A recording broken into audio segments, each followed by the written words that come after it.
Giving center stage to furniture refinishers is a highlight of this podcast. It's certainly one of our primary objectives. Today, we get to announce our October featured artist. She is experienced, gifted at picking the right projects to dramatically transform old and ordinary pieces into lifelong treasures. That talented artist is none other than Lindsay Bowman of Rustic Owl Furnishings. We'll pry a little into her background, discuss a few of her popular pieces, then after a short break, we'll discuss a technique known as soda blasting. This is Zebras Before and After. I'm your host, Lane Ball. Hi, Lindsay. It's so cool to have you as our featured artist for October and chat with you on the podcast this week. How are you? Good. How are you? Thanks for having me. Glad to have you on, and I'm doing great today. Listen, I did a little research and discovered that you are really not too far from where I lived when I was young.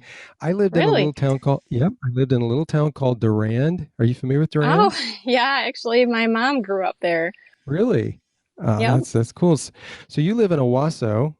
Mm-hmm. Is she still living in Durand, or does she live in Owasso? She lives in Owasso now, yep. But she went to Durand High School and... Now, it's interesting because it's been many years since I was in Michigan. Actually, we moved out of Michigan when I was 8. And it's funny because my youngest daughter is 9. And so I'm like, I moved about the same time that she is. So it's really, I guess when you think of the whole scheme of things, it's a short amount of time of your life, right? Right. But I had a lot of really good memories. We lived on a street. I had a bunch of friends on that street, and we would play hide and seek at night and ball and all kinds of things. We had a lot of fun. Because it's been so long, I have a few questions. Is Durand, is it a town, or is it more of like a district? Like, what's Durand today? Is it like grown?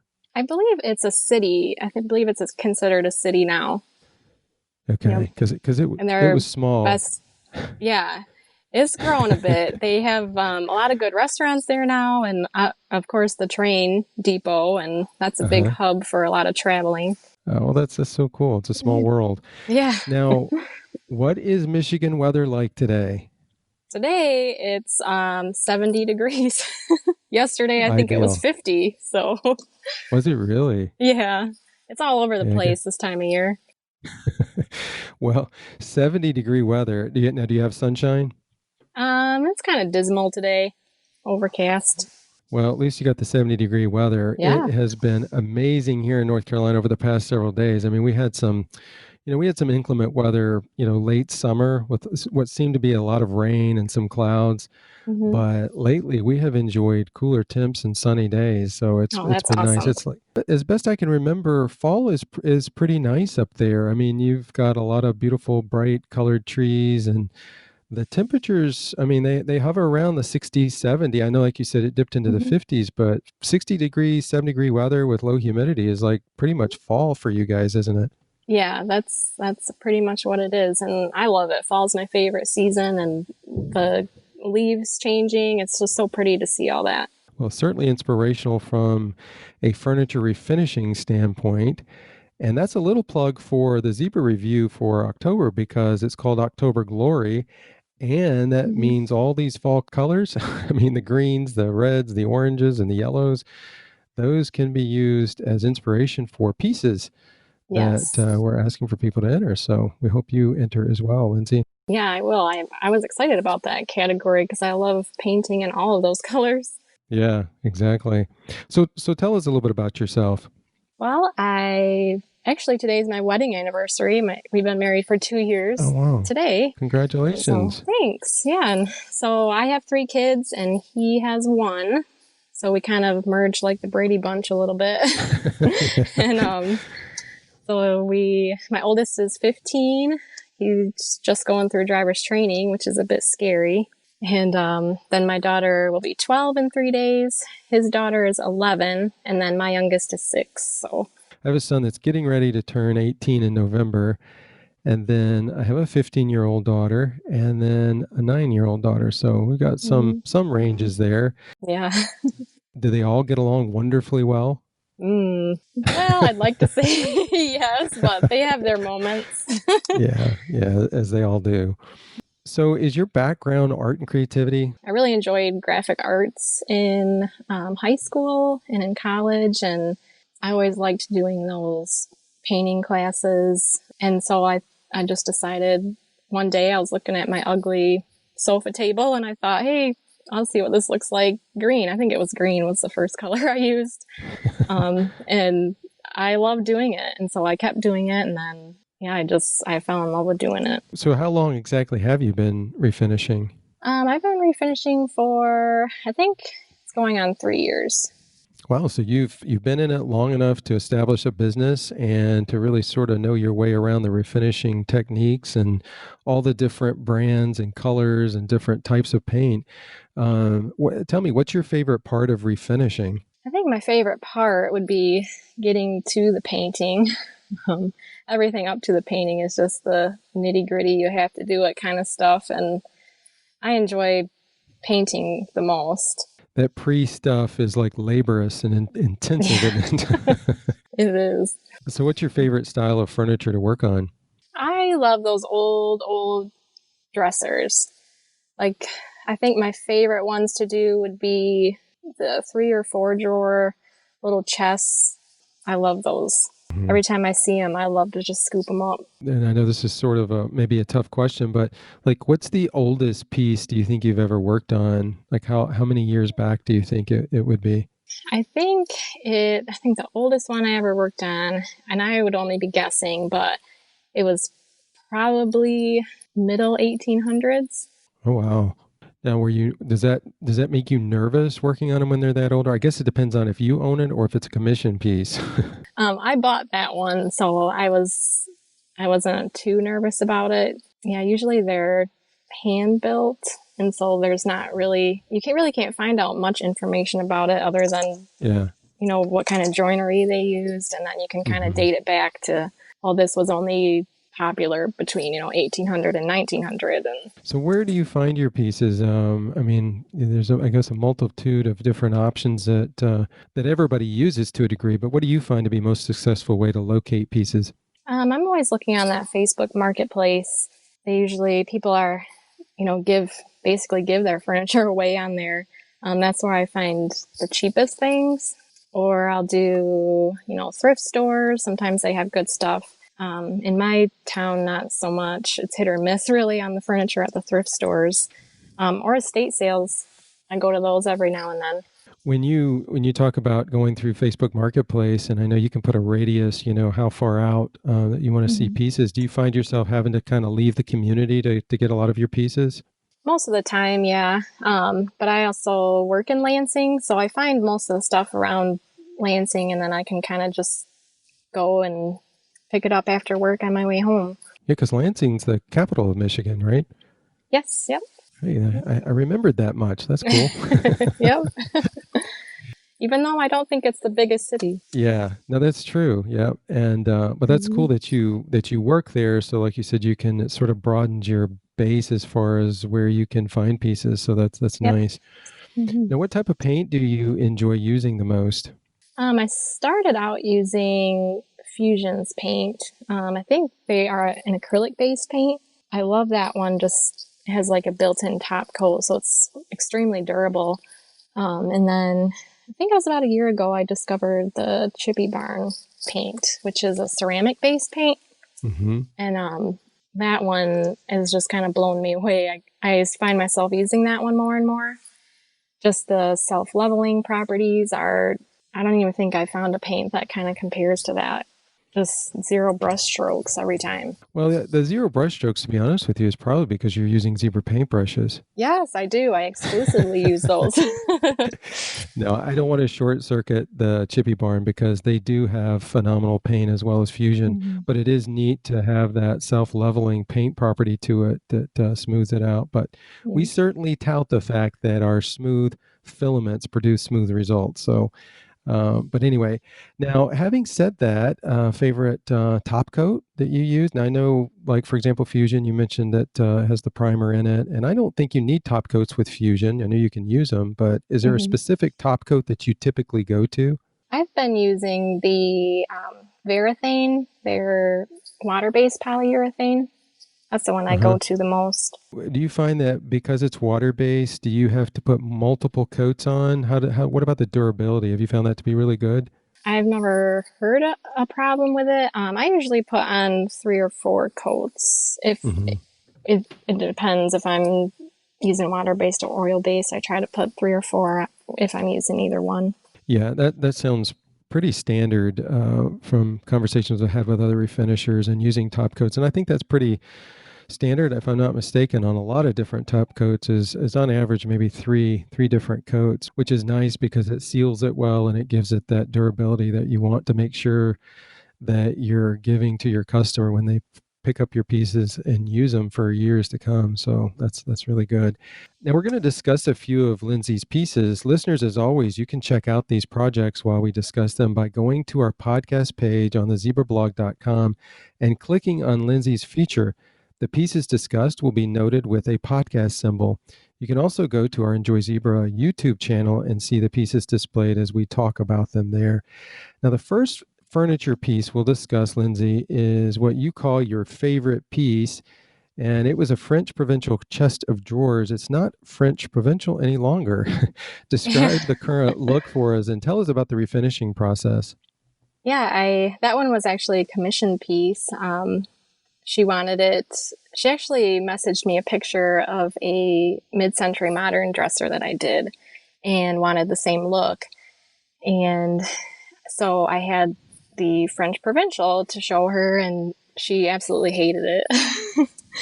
And she's like, I hate the poles. And I'm like, well, those can be changed. So I'm like, we can do a modern twist on this. And she's like, I completely trust you, which is always nice to hear.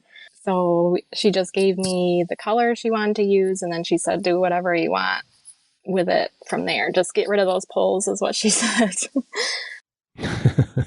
That was the So, easy part, wasn't it? yeah. Yep. So I painted the whole body with that because I wanted to save the top and do a wood top, but there was quite a bit of damage on the corners. They were all busted off. So I did have to bondo those. So then I had to paint it. So I painted that and the sides, and then I did a wash, which is just paint and water mixed together. I usually try to do a 1-to-1 and then kind of just wash it over like a stain, let it sit for a few minutes, and then wipe it back. So I did that on the 3 bottom ones, and then I painted the top, and then I ordered modern pulls, and it just gave it a whole complete different look. And I was in love with it. She was too. At what point did you show her like update photos of what you did? Did you wait till you got it like completed, or did you show her some pictures like as you got to, a specific stage? I did show her the drawers sanded down to bare wood because I wanted to show her what the grain would look like before I washed it, to see if she liked that or if she wanted me to paint the whole thing. But then after that, I didn't send her pictures till it was done, and she was really excited. She's actually using it for her nursery, so I thought it was a really, really calming, tranquil piece to use in her nursery. It is so cool. And I think you even mentioned this, I believe, on your Instagram account with this piece, that just that you're able to take it from one style to a whole new style. But it's cool though, because it's not total MCM. I mean, you still have some reflections there of the French provincial, but you don't see it as French provincial. So it's such a unique piece. You did a phenomenal job on that. Thank you. Yeah, I was pretty jealous. You probably said, now, wait a minute, I changed my mind. I don't think I'll keep this. Well, I see why it's your favorite piece. It really is an incredible transformation. Thank you. Well, this next piece we chose to discuss is a beautiful mini buffet. You painted this piece, but you also left exposed wood on the top and legs. It's definitely unique. So describe what makes it unique to our listeners and tell us how you ended up with the stunning results. I found that piece, one of my friends actually found it in a old pole barn. And it was kind of in rough shape, so I had to do a bit of repair before I could paint it. But when I saw it, I knew that I had to leave the legs bare wood and the top. I just love bare wood with that color. I believe it was raw silk by Fusion. This was before I got a nice sander, but I had to hand sand all of that. Did you really? And yes, and it took me so long. Are you talking about power hand sander, or are you talking like a palm sander? Or are you talking about like just a regular pad sander that you use like elbow grease? Yep, elbow grease. Oh, wow. My word. Yeah, I know. Wow. My arms were certainly tired after. I think I spent I spent a good couple hours getting it to where I wanted it to be. I love the determination, though. I mean, you knew what you were going for. You were uncovering the treasure of Mhm. what was to be seen. Now, I have a question though with respect to sanding. When you get into some of these areas that become more ornate, are you like how are you getting into these tiny areas? Are you just using the corner of the sanding block? I mean, like what's happening there? I just use a sheet of sandpaper that I would just hook onto one of my sanders, and I kind of fold it up to get in the crevices and just go back and forth with it. Well, accolades on that. Now, I have to comment about this because an interesting element on this piece is that the bottom shelf. So you've got the buffet, then you've got the legs. The legs have been left exposed. That's where you did all that work, and of course the Yep. top too. But so then you've got I guess you call it the shelf, and you've painted that the same color as the body of the buffet. But Mhm. instead of the piece being open at the bottom, the back of the piece is closed. It has a closed back, and it's not just a solid piece of. I mean, it is a solid piece of wood, but it's got some design in that too, some vertical, horizontal lines. Did you close that up, or did it come like that? It came like that actually, and I had never seen anything like that. And I really hope I find something like it again because it was so unique and it was so cool. And I paid it probably a little more than I would have normally for it, but I thought it was so neat, and I'm like, I have to revive this because it was in rough shape and just so unique, and I couldn't pass it up. I love that about Yeah, that, the back. yeah, I know. That's what really stuck out. I think to us is that. Well, I mean, excuse me, multiple things. It's an ornate piece, but it's not overly ornate. It's got a lot of linear shapes to it, but when you get to that back, it just is like it's a really cool backdrop to it. It Mm-hmm. also allows the stained pieces to really pop as well. So that's really nice. Now, it looks like there's some distressing on here as well, where the painted portions are.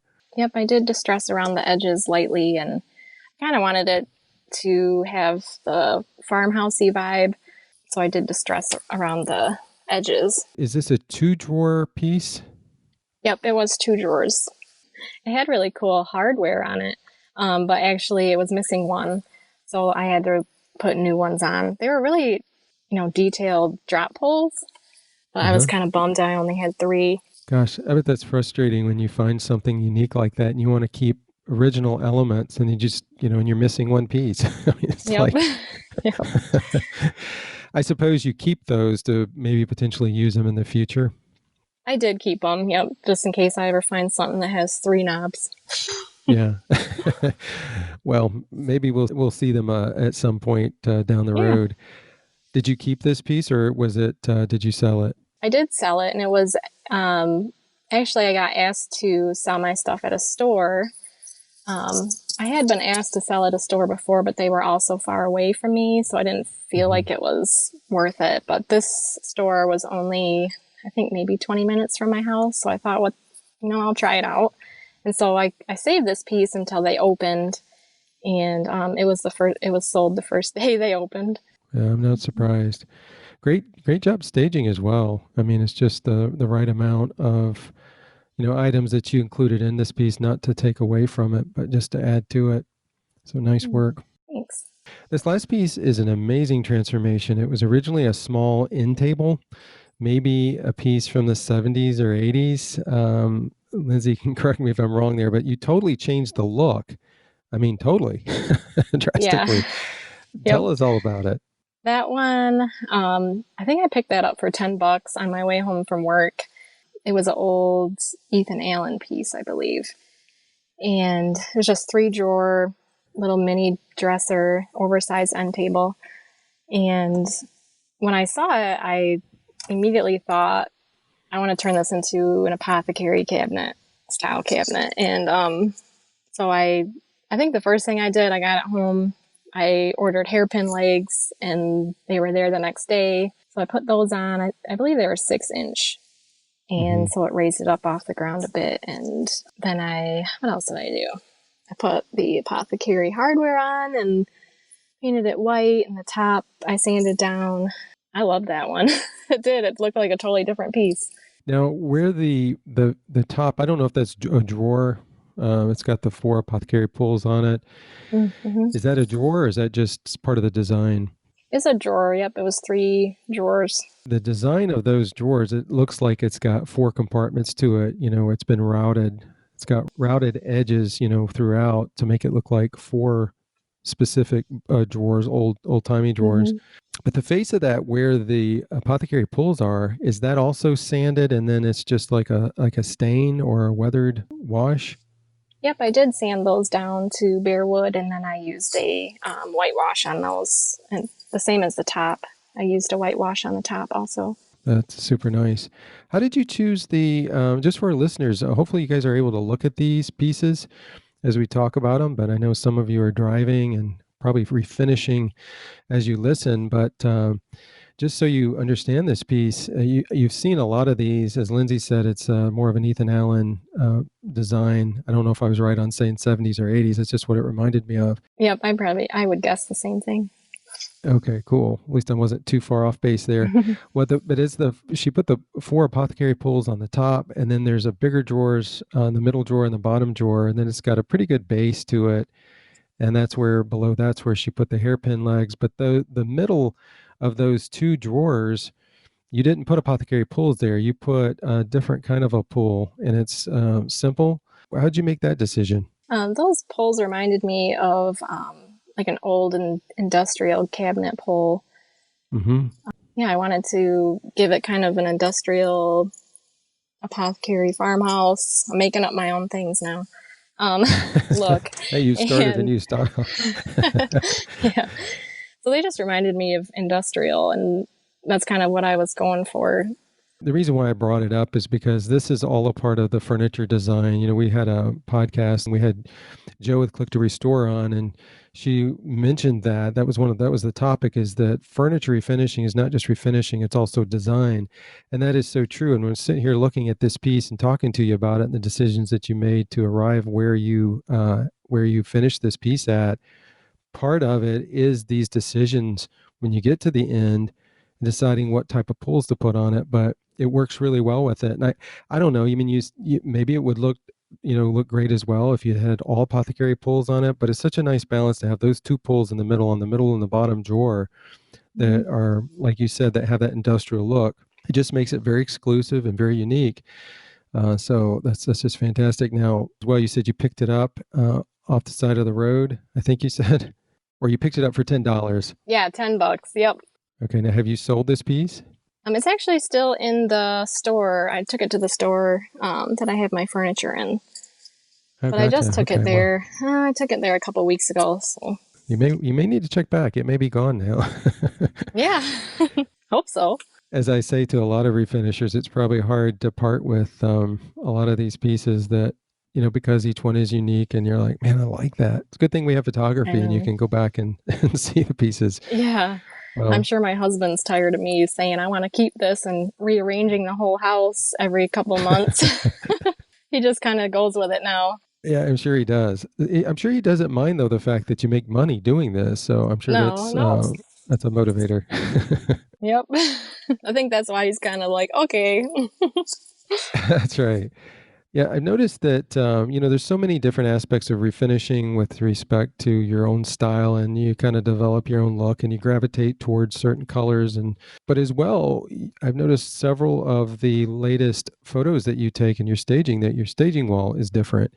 Tell us a little bit about your staging, because it's quite unique too, and it really stands out. And it's, is this something planned? Is this part of your house? Like, tell us a little bit about it. So it's a wallpaper, I guess, in the background.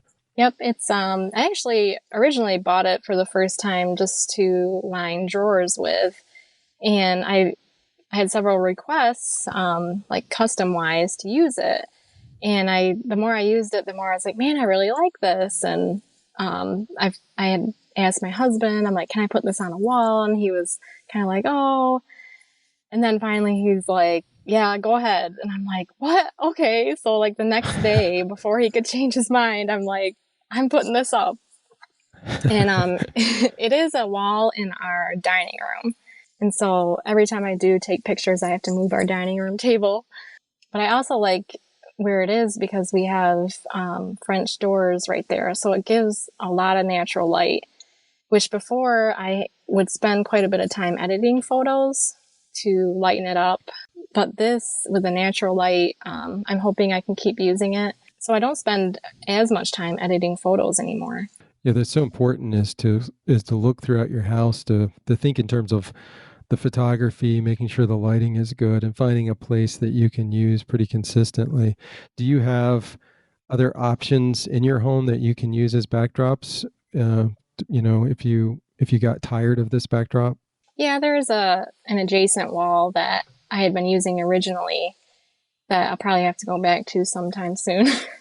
I just don't like the color of our walls right now. So I recently bought some paint to repaint our kitchen. I just have to get around to it at some point. You've sort of created your own look here as well with this look for your staging, dining room / staging wall. But so far the pieces that I've seen up next to it really look nice. They stand out nicely from it. Thank you.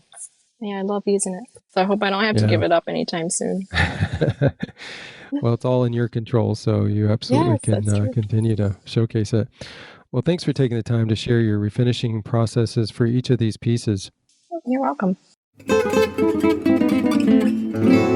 This podcast is sponsored by Zebra, makers of the high-end yet affordable line of application-specific paintbrushes.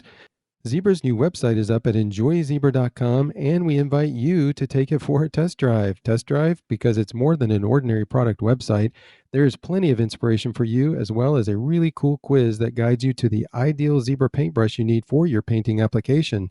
You can peruse the products that range from our paintbrushes, of course, to our latest apron designs, to our new paintbrush kit offerings. That, I might add, come in a really unique canvas bag, and any purchase over $35 or more means free shipping for those living in the United States. So much is always happening in this industry, from the introduction of new paint colors and trends, new hardware designs, new techniques developing. Well, today we're going to learn more about a paint removal process called soda blasting. Ever heard of it? Well, today you get to learn a little more about it as we have Lindsay share what she has learned as she has explored this technique herself. Lindsay, what is soda blasting? Soda blasting is a form of stain and paint removal. It actually, I think, has been used to clean car parts and all that before I think people figured out you could strip furniture with it. It's just a more environmentally safe way to strip furniture versus chemical stripping. Now, you're supposed to drink a soda while you soda blast? No. I did think that might have something to do with it when I first heard of it. I'm like, do they put a 2 liter of pop in there? But it's actually baking soda that you use. Yeah. It's so funny because, when you obviously, when you hear words like that, it's just what's familiar to you. So you immediately think of a soda.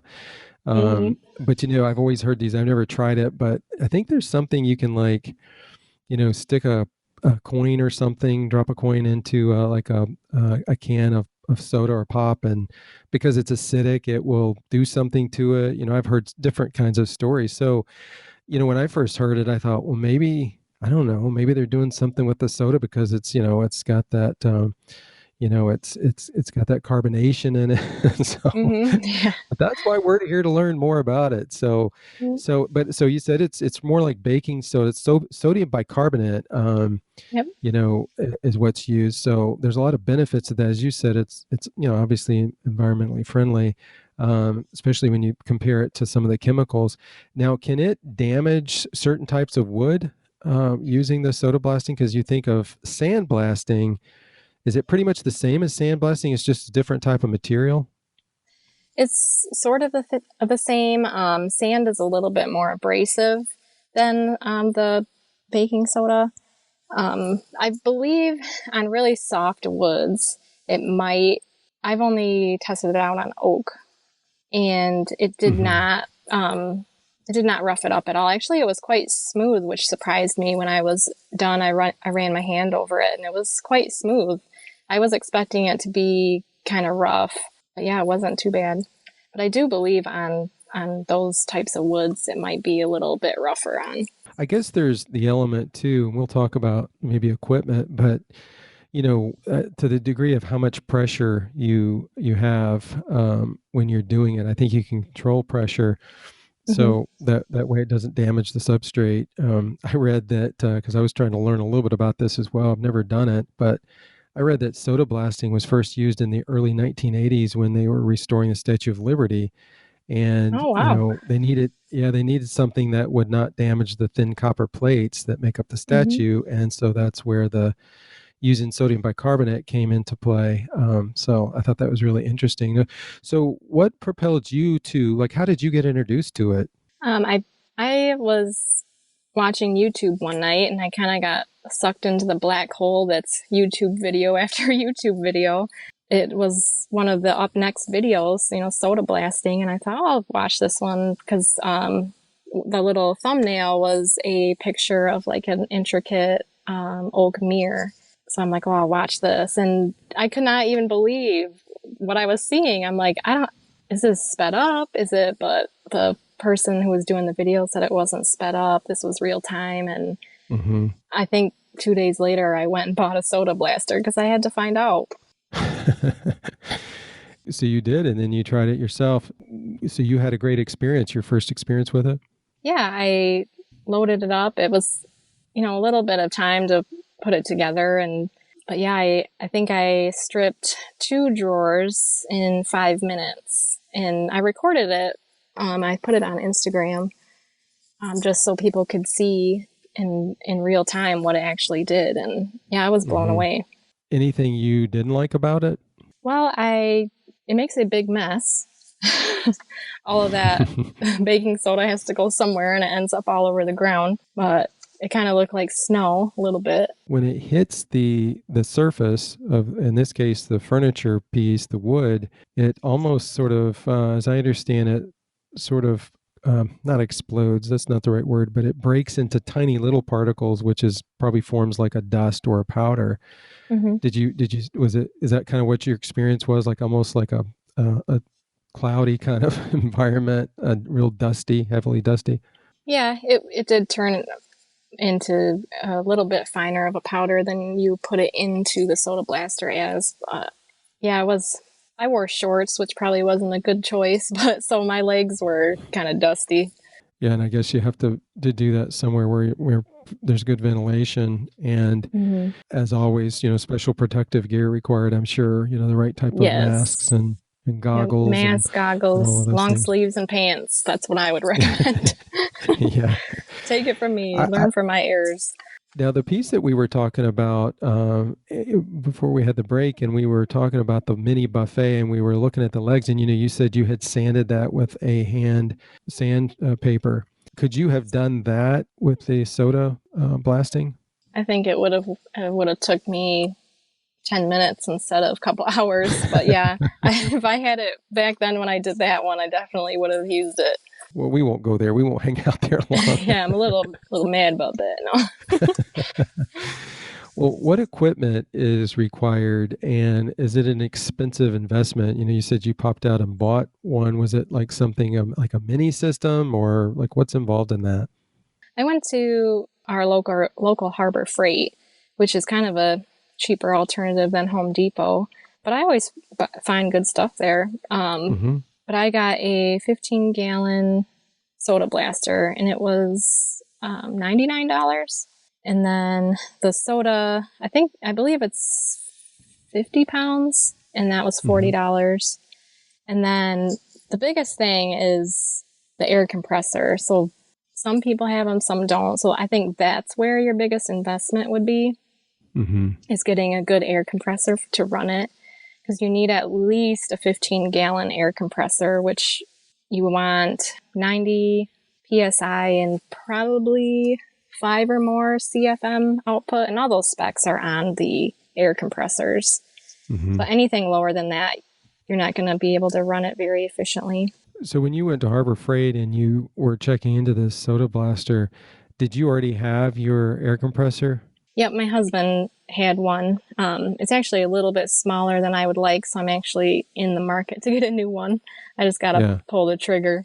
they are expensive. But I'm sure when you go to Harbor Freight or wherever it is you go, if you're wanting to check into purchasing one, they probably help you with, what type of air compressor you need if you don't have one or you've never purchased one. Again, and make sure you, like you said, that it's the right gallon size and has all the components necessary to get a functional system going with soda blasting. Yep. Now, you mentioned you bought the sodium bicarbonate there for the soda blasting. What size bag did you get? It was a 50-pound bag.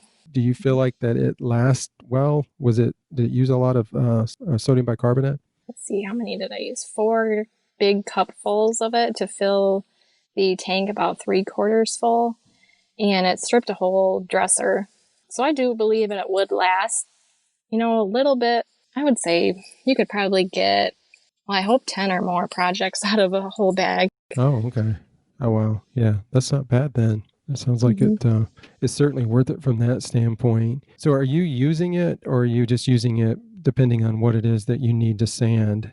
I've had a lot of customer requests they just want a bare wood piece. And so to not hand sand, I have sanders now. I'm never going to hand sand again. It saves so much time, and it definitely saves your back because you're not bent over the piece, over your sander. You're kind of just standing there sweeping this thing side to side. But I have had a lot of requests for bare wood pieces, which is what kind of prompted me to go buy one.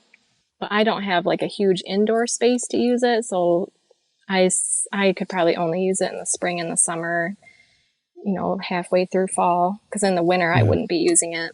I think about certain pieces that you pick up, and some pieces are just stained or have a coating, a varnish, but sometimes you get pieces that have multiple layers of paint on them. It would be interesting to know like how soda blasting would work on a piece with multiple layers of paint. Like I wonder if it would be several phases to get down to the raw wood, or if it would take it up. I guess you could crank up the pressure without damaging the substrate itself. But what's your thoughts on that? I haven't tried it personally, but what I read up on for like stripping paint, I think I would try using the sodium bicarbonate first, but you can use sand. And I think some of the videos I saw for paint stripping were mostly use sand in their blasters. So strip that off because it's more abrasive. So potentially you could start out with sand, and then once you realize you're getting close to the wood, you could switch to the sodium bicarbonate. Do you know if these units that you buy, are they equipped to handle different materials from the sand to the sodium bicarbonate? I believe the one I bought is only for sodium bicarbonate. I think the bigger sized ones can switch between mediums. My goodness, sounds like a great option for paint removal, especially in, I don't know, it seems like even in some of these intricate areas, where there's a lot of detail and it's very small and you can't really, it's hard to get even the corner of sandpaper in there. And if you do, it takes a lot of work, like you talked about on that buffet. It's certainly a good option for people. You mentioned going to YouTube and doing a search. Is that what you would recommend folks do to learn more? Yeah, I searched soda blasting furniture, and there's tons of videos out there, and I think I watched them all before I even started using it. They have a lot of good information on those videos. Well, I think it's just, one of those things where it's another option depending on what it is that you're working on, especially if you're pumping out a lot of pieces and this is a full-time job, you've got a nice sanding equipment. And then to have maybe an added element like a soda blaster, that may be a neat element to have to your processes. Lindsay, I think it's safe to say that and assume that you have created a lot of interest with this paint removal option. Thank you for taking the time to share what you have learned about it. And thank you for being our Zebra October featured artist. It is really great highlighting you and your incredible talents. Yes, thank you so much for having me. I was super honored that you asked, and October is my favorite month of the year, so I was even more excited. Yeah, it's perfect timing. The Zebra Review monthly contest is underway for October, and the theme is, well, you guessed it, October Glory, in appreciation of this season's beautiful fall colors. Entries are open until October 31st, 2020. Just step outside and appreciate all the colors of reds, oranges, yellows, and greens that are so popular in nature this time of year. Use the hashtag #TheZebraReview and you'll have your piece before our judging panel as they will choose 3 winners. This month's guest judge is Joe with Click to Restore. She was our first place winner for August. Great prizes await the winners from Shacto Interiors Milk Paint, D Lawless Hardware, Surf Prep Sanding, Katie Cloud Candle Products, and Zebra Paintbrushes. All pieces refinished from January 1st, 2020 to October 31st, 2020 are eligible for entry. Zebra Collective Quarterly Contest for fall is open for entries as well. There are so many ways to create your furniture pieces by reflecting the inspiration of fall with vibrant colors to dark, crisp colors of fall leaves, cheery and whimsical themes to the natural tones of the season. Make sure you tag your pieces with the hashtag Zebra Collective. We are so grateful to our prize sponsors who range from Weather Wash, Surf Prep Sanding, the Chippy Barn, Redesign with Prima, and our Zebra Paintbrushes. All pieces that were refinished from June 1st, 2020 through October 24th, 2020 may be entered. We would love for many more people to discover the Zebra Before and After podcast. Please subscribe and leave us a review on your favorite podcast directory. It really does make a huge difference in the rankings. And thank you for listening. We hope you enjoyed this episode of the Zebra Blogs Before and After Furniture Refinishing podcast. Today's episode is also featured on the zebrablog.com along with contact information for today's guest. Your comments and suggestions for future episodes are always welcome, and we encourage you to share those by clicking on the podcast slide in our header at the Zebra. Thanks for listening. Stay safe and happy refinishing. Blog.com.